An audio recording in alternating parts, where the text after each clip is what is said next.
Next up, we'll be sharing another of our opportunities here at USTEM Matters to create a more sustainable world through STEM.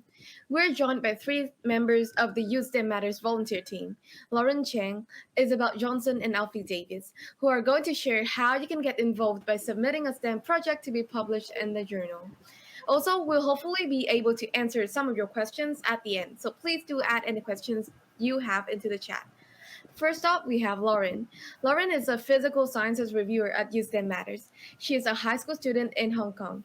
She is passionate about science from cosmology to particle physics, mathematics, and computer science. And she's currently researching quantum circuits. She's excited to be a part of the USDEM Matters team, and she's always up for a good philosophical discussion or a hard science fiction novel. Together with Lauren, let's welcome Isabel Johnson, another physical sciences reviewer at USDEM Matters. Isabel is an A-level student from Leeds, England. She is particularly interested in astrophysics from quantum mechanics, and she is hoping to study physics at university. In her free time, Isabel reads scientific magazines such as New Scientist, plays the piano, and does crochet. Finally, we are happy to be joined by Alfie Davis, a life sciences reviewer. Alfie is a year 13 student studying A level in biology, psychology, geography, and music. Next year, he'll be studying zoology at university, and he's particularly interested in mammalian ethology and physiological ecology. Outside of STEM, Alfie is an open water scuba diver, swimmer, and singer. Welcome you all, and the stage is now yours.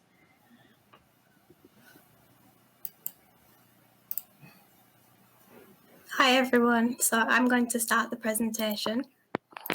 A brief overview of what we're going to talk about is why you should publish your STEM project, the types of submission that you can submit, the peer review process, and our new cohort-based submission cycles, and also what to expect when becoming a published researcher and why you should publish with us. So first, why publish your STEM project? Well, by publishing your STEM project to a scientific journal, it'll massively increase your project's impact. This is because lots of other young people all around the world will see it and they might be inspired to start their own project. It'll also expand your scientific skills, as you will learn more about the peer review process, which will be discussed later by Lorraine. And it will also look great on your CV. Potential employers will see this as an incredible thing because you've researched something that you're passionate about, and it'll be especially useful if you want a career in STEM. So we have two types of submission, which are original research and review articles. The main difference between the two is that original research involves only primary sources, which is research that has been conducted by the reviewers, by the authors themselves, and the analysis, results, and conclusion is based solely on the raw data that's been collected. Review articles are based on secondary sources, which are sources that are from other researchers. And instead of simply summarising all of this research, they suggest new research directions and they identify patterns from different research articles and critically evaluate the current thinking on a topic. Now I'm going to pass over to Lorraine, who will talk about the peer review process. So as you can see from the diagram, this is like an overview of the peer review process. And so what is peer review? For those who might not know, it's a process by which you, the author, submits the project for publication, and then the subject experts will evaluate and provide suggestions. And do note that after the initial checks, the peer review is double-blinded, which means we as reviewers and editors, we cannot see your personal details, and this is to ensure that you have a fair, unbiased review of the project. And all you STEM Matter reviewers and editors are all really passionate about STEM, as I'm sure all our attendees here are, but they are also trained on how to review original research and the articles to provide more constructive feedback. They will read, reread, and research and evaluate each project in detail and to work hard to make sure that any major and minor issues are detailed, to make sure that the degree of scientific accuracy and the communication is clear. And after all, we do have the same goal. It's to improve your unique project and share it with the world. And so this is who can submit. So these are the 3 questions you should ask yourself. So firstly, all authors should be under the age of 22, or if you're above 22, you should have completed this project in the last 3 years. You should also ask whether your project is STEM based, which means it should be linked to an area of science, technology, engineering, and maths. And also, it should be linked to at least one SDG, as we are U STEM Matters. We all really care about the UN Sustainable Development Goals. And if the answer to all 3 of them is yes, then yes, you can submit your project. And so this is a slightly new initiative, and we're excited to announce that we'll be launching this cohort-based submissions system. So this is like a new community-focused and cohort-based system. So before this initiative was launched, young people always submitted their research article at any time throughout the year. And while this allowed some flexibility in terms of you publishing your project at any time, this also means that like researchers may feel quite isolated since you don't have any connections with other peers who might be submitting projects. So with this, we will be trialing by publishing by having 2 cohorts so that you will be able to connect with other young people who have submitted projects during a timeline. And this will also let you have a better overview of the time scale for the review and publication of your project, since we say that the review process often takes up to a few months, but it's quite unclear. Now, with this cohort-based submission, you should have a better outline, and you should have more support to share your STEM project with the world. So this will be coming 30th of June, so just stay tuned and more details will come. And now I will pass it to Alfie.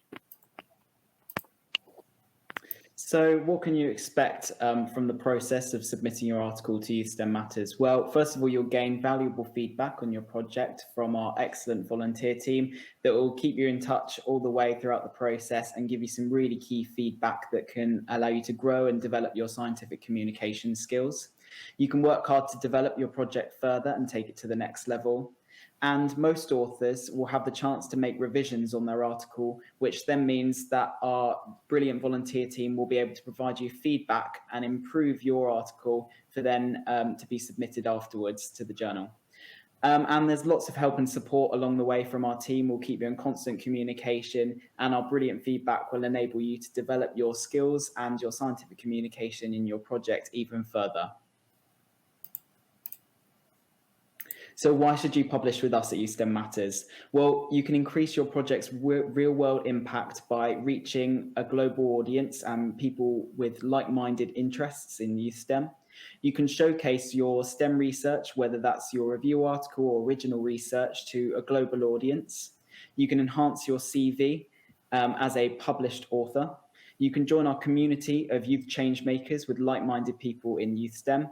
And you can also build and develop your scientific and communication skills from our valuable feedback throughout the process.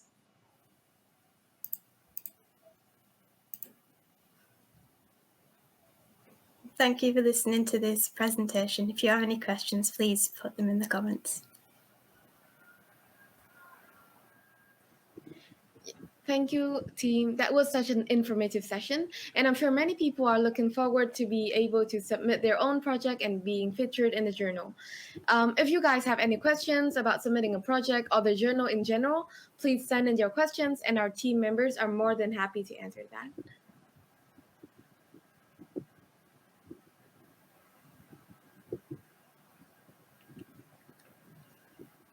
We'll be waiting for around 30 seconds, I guess, to see if there's any Q&A coming up.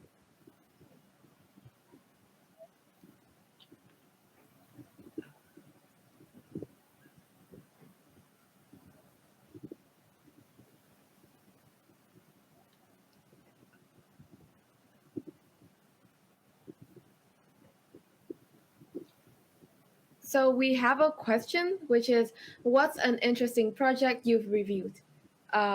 Maybe Alfie, can you go first?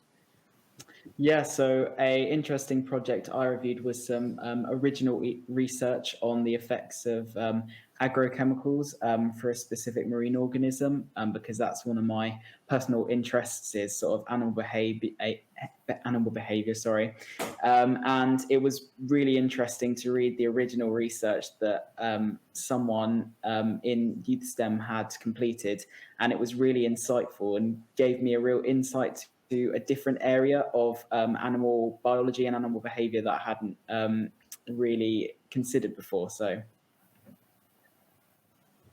That's very interesting. What about Isabel? I recently reviewed a paper about a coral reef controller. So it was using programming and electrical circuits in order to create a controlled environment for coral reefs. The main purpose of this was to help with conserving coral reefs, and it was just really interesting to review. Yeah, and I'd love to hear Lauren's opinion too.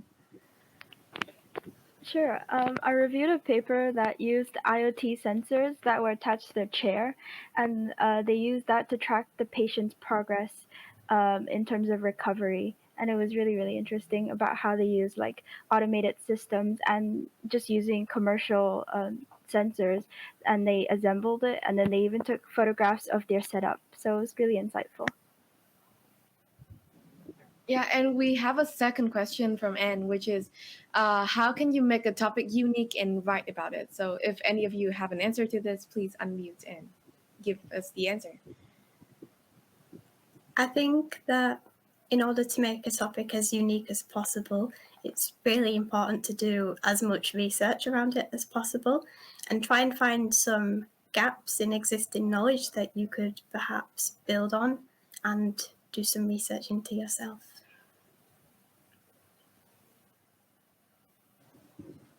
And we have another question, which is, are there any guidelines for those that wish to read an article or create a project? Off to you.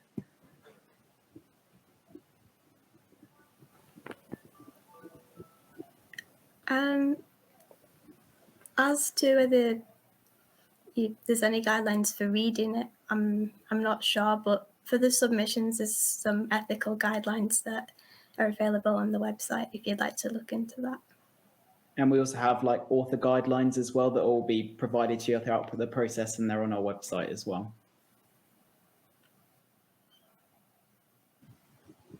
I think we don't have any question left, so thank you, Lauren, Isabel, and Navi. Please join in to share our appreciation and thank our speakers in the chat box.